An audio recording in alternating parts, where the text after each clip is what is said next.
Хора, сега ще си подпра телефона с един алабаш цъфнал, ще ходя да го насъдя, за да ви кажа какви ги свърших снощи и да ви дам пример как, не падай, как постоянно манифестираме или а, привеждаме в материален вид всичко, което ни минава тук между главите, между ушите, не между главите, а между ушите. Ето, пак се разсейвам.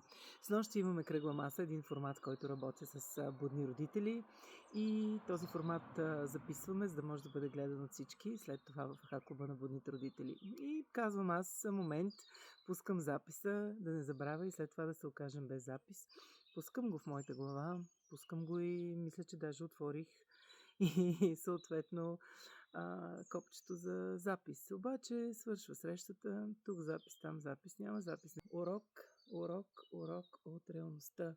Каквото ни мине тук в главата, подсъзнанието не разбира дали е не ли е и го материализира директно. И сега, понеже в тази една кръгла маса си говорихме за причините да искаме нещо ясно и конкретно, сиреч да имаме цел.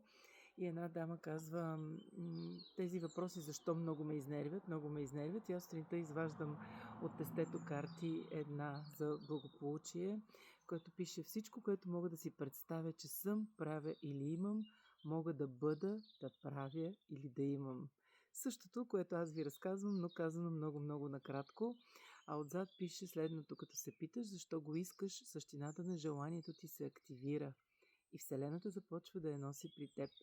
Желанието ни трябва да е много ясно, хора, иначе просто си мечтаем някакви неща, ако стане, стане. Ако искаме обаче наистина нещо да се случи, трябва да сме много искрени със себе си и да го формулираме. И тогава става много лесно. Дали става дума за замък или за копче, все тая. Всичко можем да материализираме.